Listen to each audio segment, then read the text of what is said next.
Hola, ¿qué tal? ¿Cómo les va? Bienvenidos a un nuevo programa de A Ciencia Cierta. Hoy tenemos el privilegio de contar con nosotros a la doctora Isabel Cassetti, que es una de las personas llamadas expertas en VIH-Sida, es directora de Helios Salud, y el 17 y 18 de junio tuvimos en la Rural realmente el cuarto simposio internacional y disfrutamos mucho de la presencia de destacados profesionales que estuvieron con nosotros y nos tradujeron sus experiencias, y además de muchas novedades que queríamos compartir con ustedes. Isabel, contanos un poquito del simposio. Bueno, primero, gracias por la invitación. El simposio realmente estuvo muy interesante porque abordamos una parte médica y otra parte del área social, ¿no? Esta infección tiene la característica de tener algunos factores relacionados sociales, culturales, psicológicos. Así que fueron esos dos aspectos. Y en cuanto a las novedades, doctor, mire, hablamos bastante de cómo va la epidemia en el mundo y en la Argentina. Después hablamos de las novedades en los tratamientos, después hablamos de la transmisión de la mamá al bebé y después hablamos de las medidas de prevención, o sea que en cada uno de estos puntos tenemos alguna novedad. Claro, hay un problema que a mí siempre me preocupa, es que en la Argentina, que se calcula que debe haber 150, 160 mil infectados, hay cerca de 100.000 que no se saben que están infectados. Y uno trata de preconizar que el que tuvo alguna situación de riesgo no se asuste, pero se haga el test, porque el test es simple, económico, está al alcance de todos, y si uno sabe que lo tuvo, puede realmente recibir tratamiento, evitar complicaciones y beneficiar a la comunidad. ¿Qué nos podés decir en relación a este tema? Sí, es muy importante eso, y cada vez más en la Argentina estimulamos nosotros, todas las autoridades, el testeo precoz. Por favor, en la mujer embarazada, por favor, en las situaciones de riesgo que contaba usted, y muchas otras situaciones. Y usted sabe, doctor, que en los Estados Unidos, en el año 2006, salió una guía de ofrecer a todo el mundo hacerse el test. Es decir, todo el mundo sí, y solamente firmaban aquellos que no querían.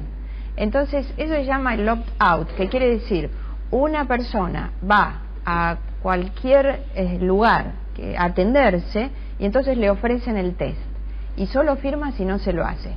Claro, esos sistemas están implementados como para que si ya se hace el diagnóstico y necesita tratamiento, poder dárselo. Entonces, yo creo que en la Argentina estamos en una situación intermedia donde tenemos que ofrecer más a la gente.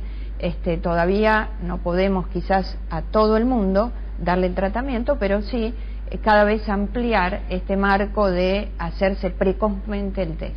Diego, conversábamos con vos, ¿cuáles son las vías de transmisión más frecuentes y qué se puede hacer para prevenirlos? Sin duda, la vía sexual sigue siendo, y cada vez más, la vía de transmisión preponderante. Cuando decimos vía sexual nos referimos a todas las vías posibles de transmisión sexual. Por esto ya esta, desde hace mucho tiempo, dejó de ser una infección más frecuente en hombres homosexuales. Hoy por hoy la mujer se ve mucho más afectada en frecuencia inclusive que los hombres. Así que las relaciones sexuales no protegidas, sin uso de preservativo, en primer término. En segundo lugar, ya hoy por hoy es mucho menos frecuente lo que tiene que ver con sangre o derivados de la sangre. Ya la vía transfusional prácticamente no genera casos de HIV porque se testean muy bien las muestras de sangre, pero todavía en aquellas personas que tienen contacto con sangre, por ejemplo a través del uso de drogas endovenosas, compartir jeringas y demás, todavía hay grupos de población en donde la infección por HIV ocurre. Y la tercera vía importante a nombrar, por suerte cada vez con menos frecuencia, es la transmisión materno-infantil de una mamá embarazada a su bebé, que justamente con esto que decía Isabel del testeo, llama la atención que todavía hoy recibimos a embarazadas, a veces de término, que están por parir, que vienen sin un test de HIV hecho, y entonces hay menos oportunidades para modificar ese riesgo. En ese sentido, a mí me parece importante destacar que si usted está embarazada, yo sé que muchas no tienen la oportunidad de ir a controlarse periódicamente con el médico, pero por lo menos una vez durante el embarazo, porque le van a hacer el test y si es positivo se puede hoy asegurarle que el chico puede nacer sano. En ese sentido creo que es muy importante esta situación.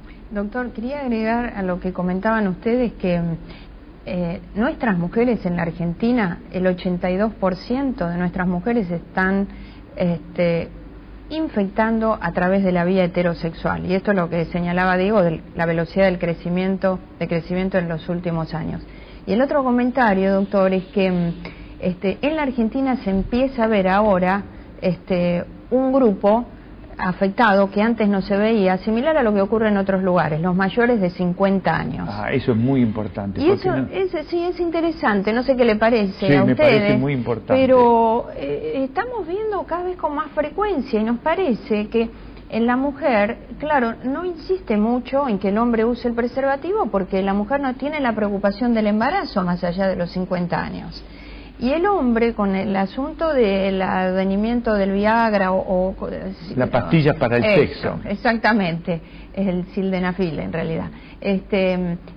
Como que están, más estimulados y entonces...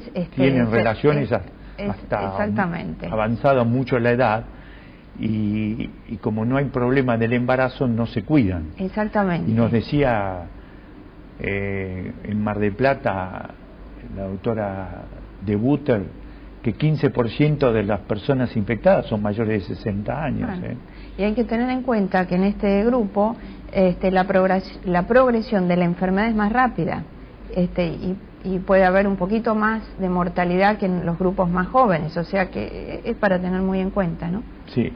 Otro aspecto interesante, Diego, y creo que nosotros que estamos en la Argentina tenemos que saber que la Argentina es un país privilegiado en Latinoamérica en relación a que los pacientes VIH o SIDA que necesitan la medicación la reciben sin cargo, cualquiera sea su situación. Eso lo destacamos siempre, ¿no? Porque está esta fantasía de que personas sin medios no van a acceder al tratamiento. Hoy por hoy no existen motivos para eso. Todo aquel que tenga una cobertura, una prepaga, una obra social, lo recibe a través de esta forma. Y quien no tiene ningún tipo de cobertura, tiene un seguimiento en los hospitales públicos donde cualquier tipo de medicación, independientemente de si es de la más cara o de la más barata, depende de la necesidad de ese paciente, pero la medicación está. Así que hoy por hoy los problemas para recibir tratamiento no pasan por ahí, sino por la asistencia de la gente a los hospitales para atenderse o a veces el rechazo a hacer tratamiento que a mucha gente le ocurre. Y en ese sentido, Isabel, a mí me parece que tenemos que destacar lo que se llama adherencia. Yo sé que cuando uno tiene una enfermedad crónica, seguir los tratamientos no es fácil. Seguir los tratamientos durante tanto tiempo no es fácil. Pero créanme que usted ha pasado, si tiene VIH, de tener una enfermedad que antes decíamos en 6 meses se complica, se muere, a una enfermedad que hoy excepcionalmente se muere el que tiene infectado a la enfermedad. Y eso gracias a la medicación, pero hay que tomarla. Sí, totalmente. Ha cambiado la historia definitivamente. No solo se vive más, sino se vive mejor, con una excelentísima calidad de vida. E inclusive, como 36 años es la edad promedio de las personas infectadas, se puede tener chicos, porque hoy existen formas y sistemas para poder tener chicos a pesar de que uno esté infectado. Yo creo que en el próximo bloque vamos a seguir con un poco más de a ciencia cierta en relación a este tema que realmente fue fascinante por la actualización que nos dieron, y vamos a seguir hablando del VIH y el SIDA. Enseguida volvemos.